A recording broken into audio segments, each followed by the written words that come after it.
Good morning friends, मैं सूर्यकांत कुमार। आज आप लोगों के बीच जो लास्ट सीरीज था 76 से लेकर के 100 क्वेश्चन साइंस का, उसको लेकर के प्रेजेंट हूँ। इसके बाद आप लोगों को साइंस का 2011 से लेकर के 2023 तक जितना भी ऑब्जेक्टिव और अति लघु क्वेश्चन पूछा गया है बिहार बोर्ड के द्वारा मैट्रिक में, उसका डिस्कशन कराया जाएगा। आप लोग जितना मार्क्स का एग्जाम 2024 में ऑब्जेक्टिव का होगा, उसमें 2-4 ऑब्जेक्टिव ना बने तो ना बने, लेकिन टोटल का टोटल आपसे बन जाएगा। जब पूरा अगर सीरीज देख करके एग्जाम में जाते हैं तो 2011 से बिहार बोर्ड, इसके पहले 2010-9 में सिलेबस चेंज था, 2011 से न्यू सिलेबस लाया और 2011 से आज तक वही सिलेबस चलते आ रहा है। तो अब जो अगला टॉपिक साइंस का लाएंगे तो 2011 से लेकर के 2023 तक में जितना भी क्वेश्चन पूछा गया है उसका डिस्कशन कराएंगे। उसी प्रकार मैथ का भी कराएंगे। तो अब हम लोग 76 नंबर क्वेश्चन देखेंगे। मानव नेत्र के लिए दृष्टि का अस्थायित्व होता है। तो मानव नेत्र के लिए दृष्टि का अस्थायित्व 1/16 सेकेंड होता है, 1/16 सेकेंड। मतलब जो आंख पे दृष्टि बना हुआ रहेगा छवि, वो 1/16 सेकेंड तक। उत्तल दर्पण से बना प्रतिबिंब काल्पनिक होता है। याद रखिएगा कि सीधा एवं हर्षित होता है। हर्षित मतलब छोटा, हर्षित मतलब छोटा, सीधा और छोटा। 3 प्रकार का उत्तल दर्पण में प्रतिबिंब बनते हैं। वस्तु के बराबर, वस्तु से छोटा और वस्तु से बहुत छोटा। और उत्तल दर्पण में जितना भी प्रतिबिंब बनते हैं केवल और केवल सीधा प्रतिबिंब बनते हैं। काल्पनिक प्रतिबिंब होता है, पहला चीज ये भी याद रखिएगा कि काल्पनिक प्रतिबिंब हमेशा सीधा होता है। आभूषण बनाने वाला सोना कितने कैरेट का होता है? तो एक बात याद रखिएगा कि शुद्ध सोना जो होता है, प्राइमरी गोल्ड जिसको कहते हैं, वो 24 कैरेट का होता है। उससे आभूषण नहीं बनाया जाएगा क्योंकि वो बहुत ज़्यादा लचीला होता है। तो उसको में कुछ हार्ड होने के लिए तत्व मिलाते हैं, जैसे तांबा मिलाया जाता है और कुछ मिलाया जाता है। तो जो आभूषण बनाने वाला सोना होता है वो 22 कैरेट का होता है। कितने कैरेट का होता है? 22 कैरेट का। दूसरी बात याद रखिएगा कि अगर 22 कैरेट ऑप्शन में ना दे करके 18 कैरेट रहे, 22 कैरेट ना दे करके ऑप्शन में 18 कैरेट रहे, तो वो भी हमारा क्या हो जाएगा? सेकंड ऑप्शन हो जाएगा 18 कैरेट। सेकंड ऑप्शन क्या हो जाएगा? 18 कैरेट। प्लास्टर ऑफ पेरिस का सूत्र, प्लास्टर ऑफ पेरिस का सूत्र होता है CaSO4 × ½ H2O। CaSO4 × ½ H2O। Plaster of Paris का उपयोग हाथ टूटने पे जो प्लास्टर चढ़ाया जाता है उसमें, मूर्ति बनाने में, ये सब में इसका उपयोग होता है। अम्ल और क्षार आपस में मिलकर अभिक्रिया करके क्या बनाते हैं? तो लवण बनाते हैं। क्या बनाते हैं? लवण। बूझा हुआ चूना है calcium hydroxide, option number B. बूझा हुआ चूना कैल्शियम हाइड्रोक्साइड होगा। ये संगमरमर हो गया। CaCO3 जो होगा ये संगमरमर है। ये कैल्शियम है। CaC क्या हो गया? कैल्शियम। निम्न में कौन भस्म नहीं है? तो आपको बताए थे कि Na2CO3 हमारा क्या है? भस्म है। सोडियम हाइड्रोक्साइड और कैल्शियम ऑक्साइड ये सब भस्म है। NaCl भस्म नहीं है। NaCl सोडियम क्लोराइड जो साधारण नमक है, हम लोग खाने में यूज करते हैं, ये भस्म नहीं है।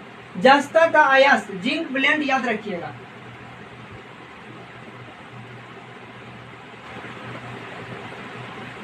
जस्ता का अयस्क जिंक ब्लेंड है। मेथनोइक अम्ल का रासायनिक नाम है तो फॉर्मिक अम्ल। क्या नाम है? फॉर्मिक अम्ल। एक चीज बताए थे कि मधुमक्खी के डंक में, चींटी के डंक में यही मेथनोइक अम्ल या फॉर्मिक अम्ल पाया जाता है, जिसके कारण हम लोगों को जलन अनुभव होती है।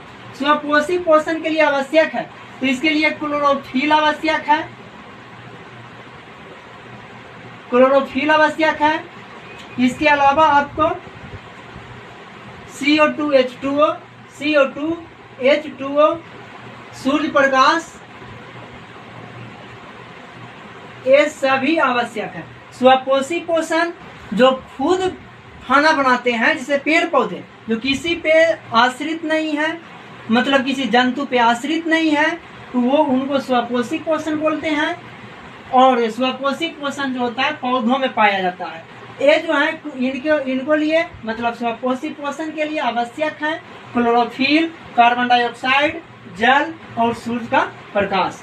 मैग्नीशियम पाया जाता है, तो मैग्नीशियम जो पाया जाता है ये लाल रक्त कण में पाया जाता है, लाल रक्त कण में। इसका उत्तर कहीं कहीं क्लोरोफिल भी दे रहा है और कहीं पे लाल रक्त कण में भी लाल रक्त कण भी दे रहा है आंसर, ये ध्यान दीजिएगा।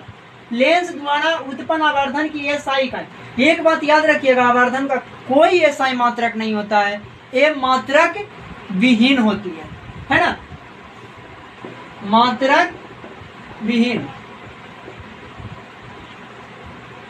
आवर्धन की एसआई इकाई नहीं होती है। एक बात याद रखिएगा कि दर्पण में आवर्धन -v/u होता है, दर्पण का आवर्धन, और लेंस का आवर्धन +v/u होता है। एकदम आप ध्यान दीजिएगा, कंफ्यूज में फंसा देता है, दे देगा लेंस का मार दीजिएगा -v/u, दे देगा दर्पण का मार दीजिएगा +v/u। ऐसा नहीं होना चाहिए, लेंस में प्लस और दर्पण में माइनस। याद कैसे करेंगे, तो +3 अक्षर का है, +3 अक्षर का है और -4 अक्षर का है, तो दर्पण ज्यादा अक्षर का है, तो ज्यादा वाला को ज्यादा के साथ, मतलब दर्पण को माइनस के साथ और लेंस को प्लस के साथ। अक्षर से याद रखिए। वायु में प्रकाश की चाल निर्वात की अपेक्षा इसको में सामान्य होता है। इस पे एक ध्यान दीजिएगा कि वायु में प्रकाश की चाल जो होती है निर्वात की अपेक्षा कम होती है, लेकिन थोड़ा सा कम होता है, ज्यादा कम नहीं होता, इसलिए कोई फर्क नहीं पड़ता है। तो आप समान इसको मानिएगा, क्योंकि वायु में और निर्वात में दोनों में प्रकाश की चाल जो बताता है, प्रकाश की चाल 3 × 10⁸ मीटर/सेकंड ही होती है, इसलिए समान ही होता है। इस प्रकाश की चाल 3 × 10⁸ मीटर/सेकंड वायु में भी यही होता है, निर्वात में भी यही बोलता है, लेकिन हवा में निर्वात की अपेक्षा कम होती है। लेंस में मुख्य फोकस की संख्या 2 होती है, याद रखिएगा। अब विद्युत का सबसे अच्छा चालक है तो वो चांदी है। विद्युत का अच्छा चालक क्या है? चांदी। विद्युत का अच्छा चालक चांदी है। सिरका में कौन सा अम्ल पाया जाता है? क्वेश्चन नंबर 91 है, सिरका में कौन सा अम्ल पाया जाता है? तो एसिटिक अम्ल, एसिटिक अम्ल है ना। और एक बात नोट कर लीजिएगा कि 6 से 8% एसिटिक अम्ल को सिरका कहते हैं। 6 से 8% एसिटिक अम्ल को सिरका कहते हैं। इसको नोट कर लीजिएगा। फिर कहता है घरेलू एलपीजी का मुख्य अवयव ब्यूटेन। कौन है? ब्यूटेन। घरेलू एलपीजी का मुख्य अवयव ब्यूटेन है। इसका सूत्र होता है C4H10, है ना, C4H10। लेंस की क्षमता का एसआई मात्रक, लेंस की क्षमता का एसआई मात्रक डायोप्टर होता है। इसको साफ कर देते हैं, नोट कर लीजिए, उसके बाद साफ कर देते हैं।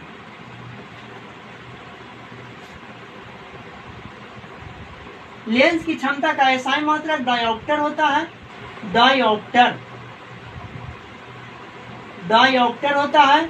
डायोप्टर को डी से सूचित करते हैं। डायोप्टर को सूचित करते हैं कैपिटल डी से, और लेंस की क्षमता को पी से।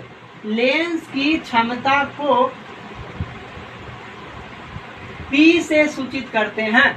लेंस की क्षमता फोकस दूरी के व्युत्क्रम होता है। लेंस की क्षमता कौन होती है?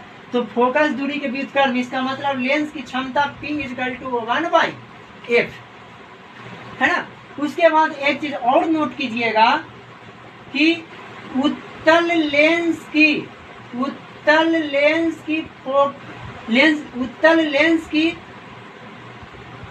क्षमता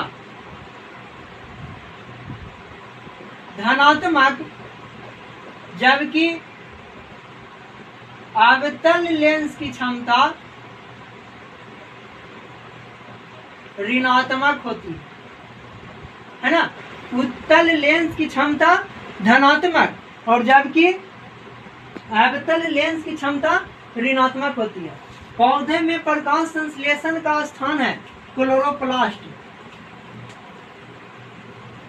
इसको नोट कीजिए। उत्तल लेंस की क्षमता धनात्मक जबकि अवतल लेंस की क्षमता ऋणात्मक होती है। लेंस की क्षमता को P से सूचित करते हैं। फोकस दूरी, लेंस की क्षमता जो होती है फोकस दूरी के व्युत्क्रम होता है और लेंस की क्षमता का SI मात्रक D होता है। डायोप्टर होता है, डायोप्टर को D से सूचित करते हैं।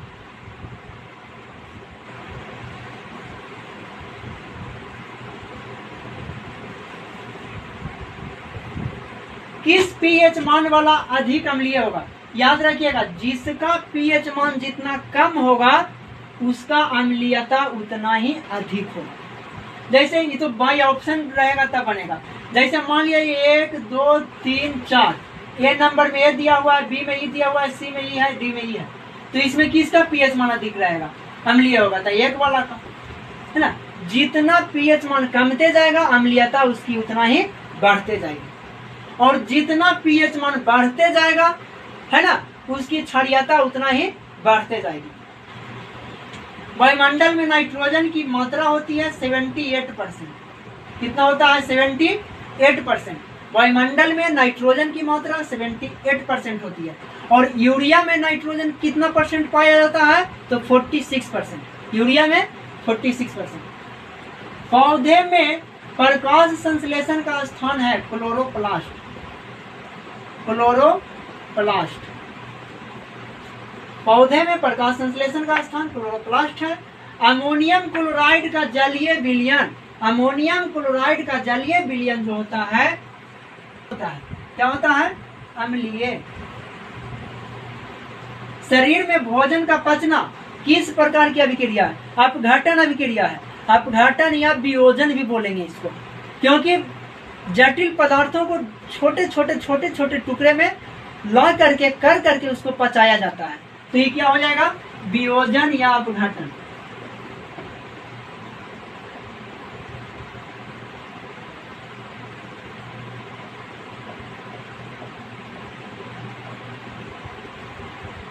नेत्र द्वारा किसी वस्तु का प्रतिबिंब कैसा बनता है? नेत्र द्वारा किसी वस्तु का प्रतिबिंब कैसा बनता है? तो वास्तविक, उल्टा और छोटा। वास्तविक,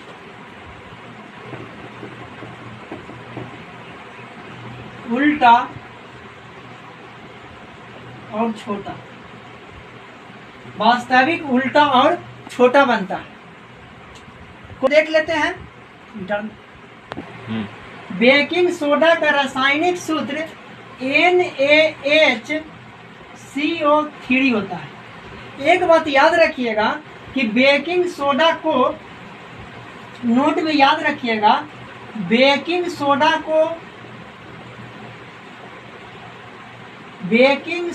को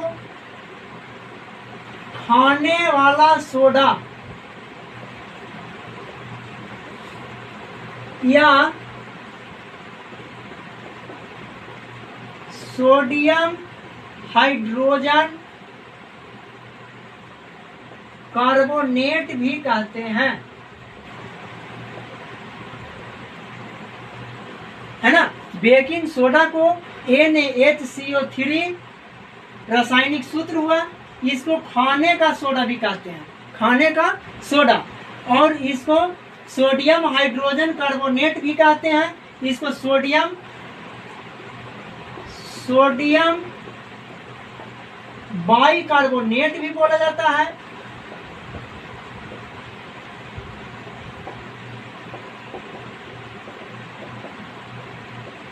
इसका उपयोग जो है, उपयोग बेकिंग पाउडर बनाने में किया जाता है। इसका उपयोग क्या किया जाता है? बेकिंग पाउडर बनाने में।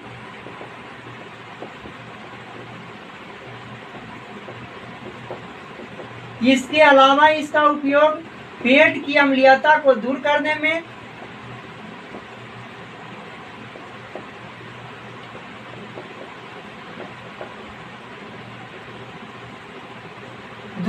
में, एंटासिड के रूप में इसका उपयोग किया जाता है।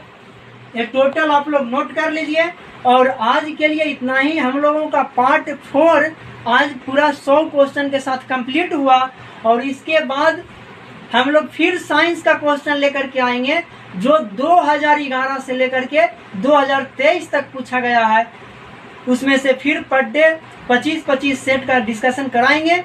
आप लोग अगर पार्ट 1, पार्ट 2 और पार्ट 3 न देखे हैं तो पहले पार्ट 1, पार्ट 2 और पार्ट 3 देख लीजिए। उसके बाद फिर पार्ट 4 देख लीजिएगा।